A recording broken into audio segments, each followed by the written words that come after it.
Even though it was a small chapter in his life, it is a chapter nonetheless. Because Tennessee does have ties to Lane Kiffin. And after 16 years and what appeared to be some image rehab, it appears that Lane Kiffin is still very much Lane Kiffin. Yeah, which is honestly very reassuring to me because I started feeling like I got Stockholm syndrome with Lane Kiffin a little bit because he'd give Tennessee his credit from time to time, even though he left after a season. And I would see some clips from him. I started to like him some more, and I didn't like that because he was the coach that broke my heart my first year watching Tennessee play football, and I instantly, of course, being like a little 10-year-old kid, had a lot of hatred towards Lane Kiffin during that time. Kind of simmered down a little bit, but it's kind of relieving at the same time to realize that he's still the same guy at the end of the day. So Tennessee fans and Ole Miss fans can collectively get together and share their hatred for Lane Kiffin. Yeah, we discussed with our buddy Josh Mahler, who is the host of Oklahoma Sooners Live here on the Voice of College Football Network, the Oklahoma channel, of course. You can check him out there. But we discussed how Tennessee fans have this weird relationship with them, like good relationship. Tennessee fans aren't really friends with many people in this conference. I think we're about to extend that handshake to Ole Miss because Ole Miss fans are feeling everything that Tennessee fans felt back then. I mean, we could sell the naming rights to this agreement and call it the French's mustard bottle treaty. Because, and here's what's crazy, Jordan. You know where LSU has to play next season? Where? Ole Miss and Tennessee. That's double mustard bottle trouble right there for Lane Kiffin. That's going to be a scary experience for him once again. I don't know how he will be remembered fondly anywhere that he's been, because unless he just goes out and wins a few national championships at LSU, he's being looked at right now as a guy that was fired in one case by USC, and everywhere else he ran off when things were at their best, or in the case of Tennessee, not going or hadn't really developed yet at Tennessee. But looking at what happened with Ole Miss, you could argue it's almost worse because he did it in 2022. He flirted with Auburn.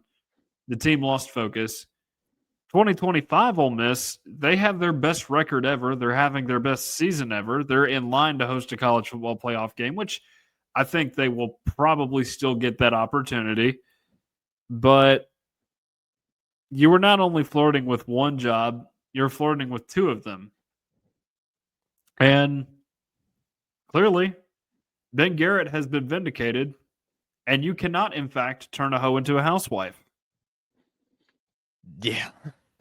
Man, everything with that situation is crazy. It's like, I guess from my understanding, the Ole Miss AD kind of forced Lane Kiffin's hand to like make a decision, and maybe that was the reasoning why he didn't get to continue with the team. But it's like, man, you only have one loss on the season. Like everything's going right. Like, do you not have trust in your team? Do you not have trust in your coaching abilities or in your players to be able? I mean, you're leaving a national championship on the table. Not that any of us like necessarily thought Ole Miss would win the national championship, but if you're in the playoffs, there is a chance. And now, who's to say that he even gets that opportunity again? I know he's been a great coach, but I mean, sometimes karma has a funny way of working its way out. And like maybe things aren't going to be sunshine and rainbows when he goes to LSU. I mean, it would be kind of funny. It'd be a little fitting. But it's just a crazy situation to leave such a talented team. I mean, it's just not a good look from the head coach. And that hoe to housewife thing, man, that dude, I mean, everyone is trying to say that he looks scared in the video and all that stuff. But I mean, like, no, I mean, look, what are you going to do when you have like 4 like armed guards right there and the head coach, a high priority person, comes up to you and starts talking smack back? What are you going to do? Get in an argument match with the head coach that's worth like what, like $10 million a year and that has these guards around him? No, you're not going to say anything crazy. But you know what? At the end of the day, he ended up being right. he ended up being right and predicting exactly what happened. And Tucker, did you see the things that Lane Kiffin was posting on his Instagram story yesterday? Yeah. Apparently, Ben actually got a text from Lane himself with the hoe picture, or the hoe hat in purple and gold, with the housewife hat in red and blue down there on the bottom, which it's just it's comical at this point. Like he has not changed. Like that documentary that came out about him portraying him as this changed man, and you've got all these lies that have been weaved around about how, oh, my dad and I moved 17 times when we were young, and I've moved 7 times in my career. And we've realized the point of that is that we can spread our influence out on all these different people. You know what that sounds like? That sounds like some lie that Nick Saban crafted for him to bring up to media members when asked about this stuff. And speaking of media members, this is another thing that is very upsetting, because it's one thing if a coach in a group of 5 school is leaving for a Power 4 job. They're not huge rivals. You understand that they got to take that chance while they got it. Lane Kiffin is leaving for Ole Miss's second biggest rival. That is not at all the same thing. It's not at all in the same league. And all of these national media types, ESPN is particularly guilty of this. They are defending him, saying, "Oh, we have to fix the college football calendar. You should have allowed him to coach Ole Miss, and then let LSU go and hire him." No. That is not how that should work. They're covering up for the fact that Lane Kiffin is still Lane Kiffin. He will still try to drag the rug out from under you. Tennessee players were getting calls, texts from staffers on their way to USC saying, "Hey, don't go there, come with us," and just destroying the program. And Ole Miss did not let that happen, and I salute Ole Miss for not letting that happen, because it was a whole mess that has been created by Lane Kiffin at Tennessee. He could have created one at Ole Miss. He might have. We'll see. They promoted Pete Golding from within. But it just goes to show you that I think, even though some of the national media types are doubling down on Tennessee not being right about Lane Kiffin, now there are more fan bases than just one in this conference that are aware of some of the atrocities that he can commit. Well, man, there's multiple fan bases at this point. I mean, I forgot until the other day that Al Davis was all over Lane Kiffin, having PowerPoints talking about how bad of a person he was. And then, like, on top of that too, I remember, like, he was getting interviewed, I think, when he was at FAU on the sideline on whether or not that he would be leaving them, and he just kind of dodged the question there. I mean, he leaves everywhere that he goes to and creates a whole mess with it. And then he wants to seem like he's a redeemed guy, or at least that's what the media tries to portray it as. Yet he does stuff like posting these memes about Ole Miss, a team that he's coached this entire year, like essentially trash talking like his players, the people that he recruited, the people that hired him there at Ole Miss. I mean, like, if things don't pan out at LSU, I mean, who in the world's going to hire him? I mean, if he can't make it the next level, I mean, like, you can't trust a guy like Lane Kiffin. And back in the day, you could give him a little bit of leeway, because when he came to Tennessee and when he was the coach of the Raiders, he was like 33, 34 years old. Like, I'm barely older than me right now, coaching, being a head coach of not just an SEC program, but an NFL football team. And you can argue that, like, maybe he was immature because he's younger, but he's 50 years old now. I mean, he's got grown children now at this point. And the dude still 17 years later, still doing the same thing that he did to Tennessee. I mean, and it might even be worse, because I mean, could you imagine if Tennessee had a chance to win national championship? Say Tennessee went 12-0 in 2009, won the SEC championship. Here we go. And then Lane Kiffin's like, "Nah, I've always grew up as a USC fan. Let me go to USC."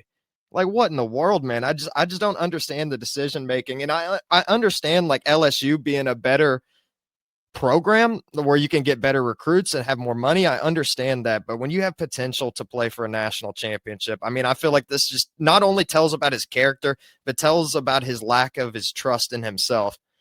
Because, I mean, I feel like he thinks that everything needs to be perfect for him to win when he has it going pretty good at Ole Miss. Yeah, it's just it makes no sense. And again, like I said earlier, I don't know why people are playing defense for Lane. He does not need you to play defense for him. Um, we know what he's really made of, and the Ole Miss fans have learned that too. I think by hiring him, you kind of knew that was something that could happen, but they needed it at that point. They were desperate. They had been a program that was marred by NCAA sanctions. They needed someone to bring them back to relevance. Of course, Lane did that, but you just had to know, based on the history, that something like that could happen. And he started trying to act like that couldn't, and then, of course, it did. So, again, I don't know how he's going to have a real legacy anywhere other than just being universally hated by programs, unless of course he just goes out and has a generational run at LSU, in which case he may prove me wrong, but doesn't appear to be the case right now. And what's even crazier are just some of the things that are coming out about him and his time in Oxford, like the fact that the dog that he posted on Twitter all that time wasn't even his dog. Really? I actually didn't know about that. Or at least it was his dog, but he could no longer care for the dog, and the dog did not go to Baton Rouge. I thought you guys were just joking about that. I didn't know that it wasn't actually like his dog that he was taking care of. Like, so he had to get rid of his dog at some point. Yeah, Or something like that. Like that. Like he still made appearances during game days, but that was just to kind of cover some things up. Even though there are plenty of things about Lane Kiffin that are being thrown around out there, some of which I'm probably we're not going to reveal on here that are that are coming out around the internet at this point, but um, some of which are involving his family members too.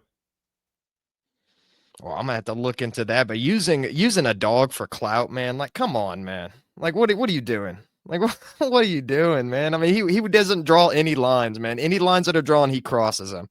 I just Yeah. don't get it, man. Like, and I guess his legacy, like you were talking about, I mean, it could be being one of the best coaches that Ole Miss has ever had, but they're not going to look at it like that, or they're not going to be appreciative of it because you freaking left when you had a chance to win a national championship. Yeah. But we have been vindicated. We have been Yes. vindicated. And you know what? Ole Miss fans, let's have a little handshake here. A little handshake here to end the show because you understand what it's like now. You understand what it's like to be left in the middle of the night by Lane Kiffin because he poor Marty Smith, man. That guy was in the Manning Center for what, 20 hours basically. I love seeing those memes of him where his like hair was growing out, turning white, and he had like a full beard. Man, internet's undefeated. Yeah, always undefeated. But um, that introductory press conference today too was something. But we won't spend a ton of time on that. But no, it does make a couple games very interesting. I think they're supposed to play the Ole Miss LSU game in September again this year. I don't know when LSU is venturing to Tennessee, but I can't wait for that game just because of how intriguing the storylines will be once again with Lane Kiffin in town. Oh, and it would be phenomenal if Ole Miss and Tennessee both just beat the crap out of him. And I hope the national media, I mean, I know you're saying they're pushing a narrative trying to make him seem like a good guy there at ESPN and everything like that, but I hope that the fans of college football finally understand why what happened with Tennessee and Ole Miss in 2021 happened. And it was much deeper than Lane Kiffin. I feel like maybe Tennessee fans deserve an apology in Yeah, some rights. Like, absolutely they do. And if Ole Miss gets in a situation where they are, you know, a 5 to 7 win team for the next 7 or 8 years, then they will really be resenting him after pretty much going out not even on top because he left before he could win anything big there. Honestly, like his two biggest wins in his career are that Georgia win in 2024 in a regular season game and then a Peach Bowl against Penn State. He has no other big wins to show for in his career. No, and then outside of that, what's his like biggest accomplishment? Being undefeated against Mississippi State? I mean, I don't know if that's a really big No, because thing he to lost to celebrate. Mississippi State in 2022. Oh, he did? I thought he was undefeated, or he won 5 straight Yeah, against Mississippi State. That's what it was. Or yeah. whatever. I saw some graphic somewhere. Maybe it was wrong. He was 5-1 because they lost the game. That was Leach's last game, unfortunately. But good for the Pirate for going out with a win. But yeah, Lane Kiffin, not a changed man. At That's all. our biggest takeaway from this whole debacle.